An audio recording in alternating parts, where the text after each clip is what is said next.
keutamaan di 10 awal bulan Zulhijjah itu? Saya akan coba mengangkat apa yang ditulis oleh Syekh Abdullah bin Abdurrahman Al-Jibrin dalam buku beliau Fadl Ashri Zulhijjah wal Amal Al-Warida Fiha. Keutamaan 10 awal bulan Zulhijjah dan amal-amal yang dianjurkan pada 10 awal Zulhijjah itu. Yang paling pertama beliau mengangkat adalah hadis Nabi alaihi salatu wassalam diriwayatkan oleh Imam Bukhari. Renungi baik-baik hadis ini, ya, catat baik-baik, amalkan dalam kehidupan kita. 10 hari dari sekarang, Anda akan masuk di hari-hari ini. Dengarkan baik-baik. Dari Ibnu Abbas radhiyallahu anhuma, beliau berkata, Nabi SAW bersabda, "Ma min ayyamin al-'amalu as-salihu fiha ahabbu ila Allah azza wa jal min hadhihi al-ayyam, yani ayyam al-'ashr." Qalu yani ayyam al-'ashr. Qalu ya Rasulullah walal jihadu fi sabilillah. Qala walal jihadu fi sabilillah illa rajulun kharaja bi nafsihi wa mali falam yarji' min dhalika bi syai'. Tidak ada hari di mana amal soleh saat itu lebih dicintai oleh Allah daripada hari-hari ini. Yakni 10 hari awal bulan Zulhijjah. Apa makna potongan sabda Nabi SAW ini? Tidak ada hari-hari sepanjang tahun. Semua jenis amal soleh, wajib ataupun sunnah, yang lebih Allah cintai. Maknanya lebih besar pahalanya.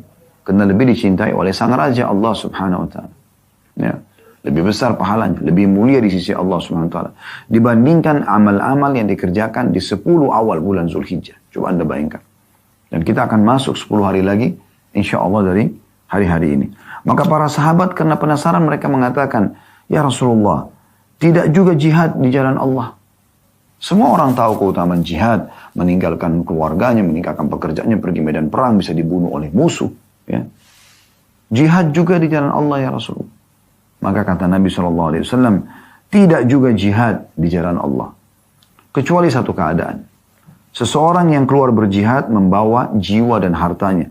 Lalu tidak kembali membawa apapun dari keduanya.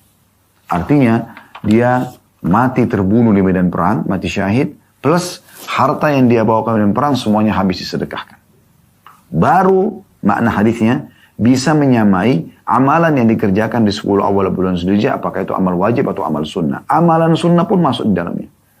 Artinya, Anda berzikir mengatakan subhanallah, walhamdulillah, wa la ilaha illallah, Allahu akbar misalnya. Atau la hawla wa la quwata illa billah. Atau Allahumma salli ala Muhammadin wa ala ali Muhammadin kama sallaita ala Ibrahim wa ala ali Ibrahim innaka hamidun majid. Wa barik ala Muhammadin wa ala ali Muhammad kama barakta ala Ibrahim wa ala ali Ibrahim innaka hamidun majid. Atau astaghfirullahal azim alladzi la ilaha illa huwal hayyul qayyum wa atubu ilaih. Atau subhanallah wa bihamdi subhanallahil azim. Di sini zikir ini lebih afdal daripada jihad. Dan yang bisa menyamai hanya jihad yang menghasilkan mati syahid. Dan ini tidak gampang teman-teman sekalian. Karena untuk mati syahid butuh keikhlasan yang luar biasa. Tidak semua orang pergi medan perang kemudian mati lalu mati syahid.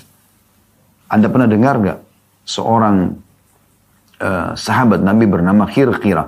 Orang ini disebutkan dalam hadits Bukhari adalah orang yang suka melayani Nabi alaihi salatu wassalam.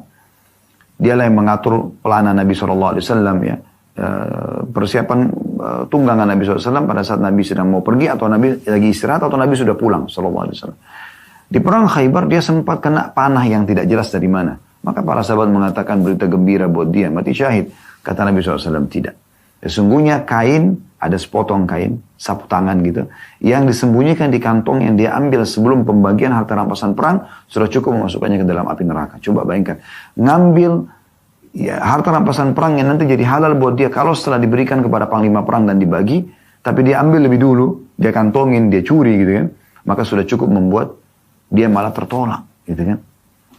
Berapa banyak orang yang meninggal seperti kisah Kazman, ya salah satu orang dari Madinah yang masuk di perang Uhud kemudian menghadapi musuh dengan begitu gencarnya, saking banyaknya korban dia dan saking beraninya dia sampai para sahabat mengatakan orang ini ahli surga.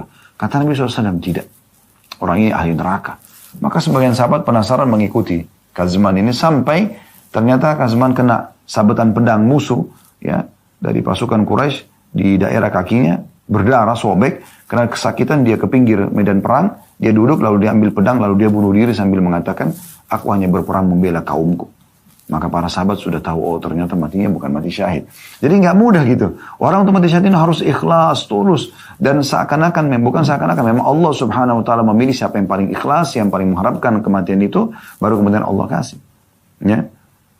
Setelah itu, dia bawa seluruh hartanya. Misalnya dia punya 10 miliar, dibawa semua kemudian perang. Diinfakkan semuanya, tidak ada yang dibawa pulang. Nggak ada yang dikirim kembali ke keluarganya. Dua-duanya ini bergabung, baru bisa menyamai pahala amal yang dikerjakan di 10 awal bulan Zulhijjah walaupun sunnah. Coba Anda bayangkan. Bagaimana para ulama tidak mengatakan yang bisa menyaingi 10 terakhir Ramadan adalah 10 awal bulan Zulhijjah. Ini riwayat. Ya.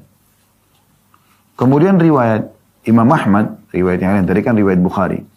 Meriwayatkan dari Ibnu Umar radhiyallahu anhuma bahwa Nabi SAW bersabda, "Ma min ayyamin a'zamu indallahi wa la ahabbu ilaihi al-'amalu fihinna min hadhil ayyamil 'ashr. Fa'akthiru fihinna min at-tahlili wat-takbiri wat-tahmid." Tidak ada hari-hari yang paling agung dan amat dicintai Allah untuk berbuat kebajikan di dalamnya daripada 10 hari awal bulan Zulhijjah. Maka perbanyaklah tahlil, la ilaha illallah, takbir, Allahu Akbar, dan tahmid, ya, alhamdulillah, ya, pada saat itu. Jadi dua buah hadits ini melengkapi apa yang tadi sudah kita bahas dari ayat-ayat Al-Quran.